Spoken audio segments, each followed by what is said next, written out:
Nehemiah is the book that I chose, and I would like to do a complete study of the book of Nehemiah if we have time. My name's Ricky Collum. I am the preacher here at Mars Hill Church of Christ. I've been here about 2 years. I was a graduate of Heritage Christian University in 2016. I got my master's in 2018.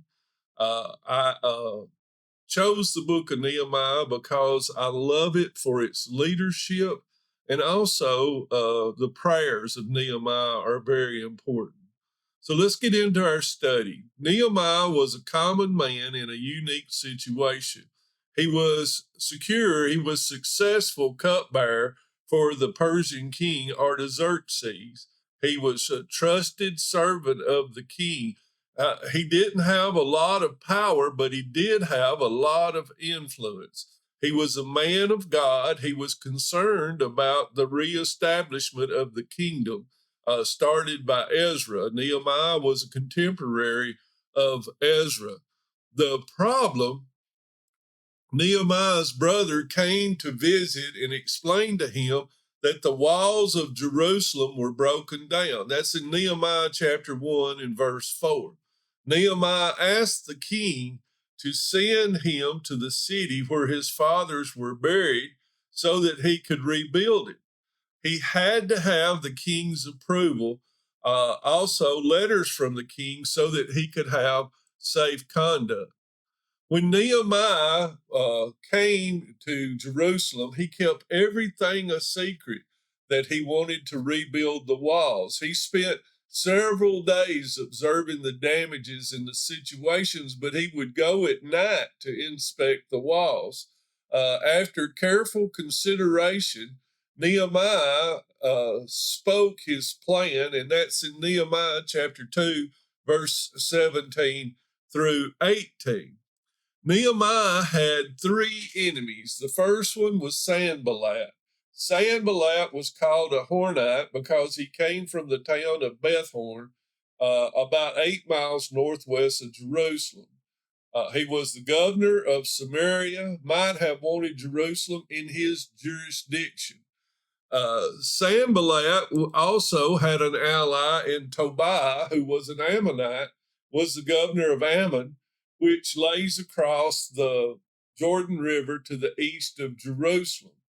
Tobiah believed that if Jerusalem were rebuilt, much of his valuable trade would return to the Jews. You see, Jerusalem was on the trade route, so he didn't want to lose his power of trade back to the Israelites.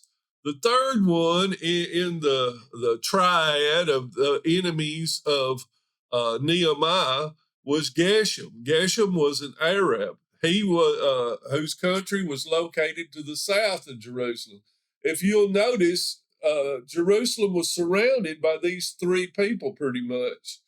Although Nehemiah had prayed fervently about his problem, it was not going away. The fact is, it was about to get worse. And it seems another country has come into the problem, the Ashdodites, which would enclose Jerusalem on the western border of the temple that surrounded Jerusalem with their enemies. So, despite the fact that the returning exiles had been in Jerusalem for many years, the walls of the city were not built in the time frame that Nehemiah wanted. And without the walls, the people were defenseless against these enemies that surrounded them.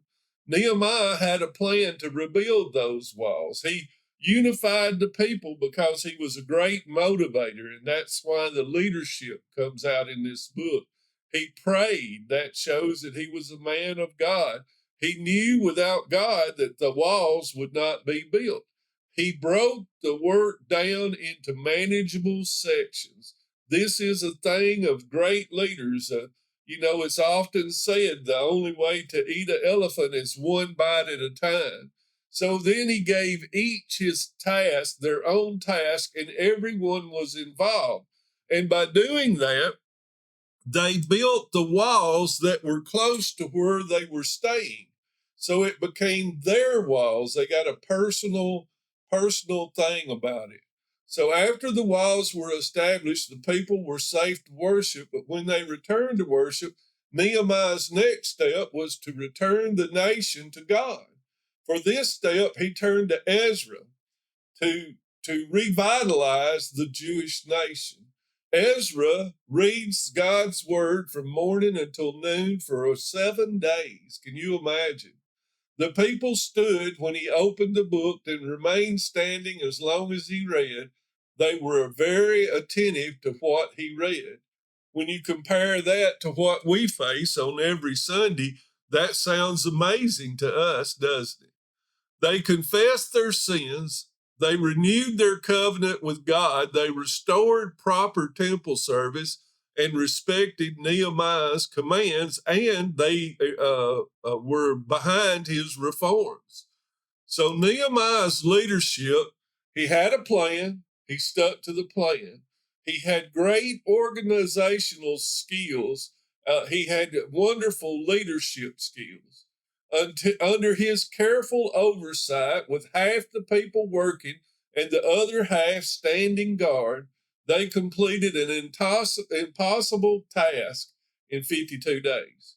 No matter the opposition, no matter the complaints, Nehemiah kept to his goal, and through prayer and work, he succeeded with the power of God by letting everyone know that they were important. He assigned people to build their walls close to their houses so that they would be protected. And by doing that, the walls were completed, and through the power of God, the walls were completed in 52 days. I hope that this has been informational to you. I hope that this will encourage you. I thank you so much for listening.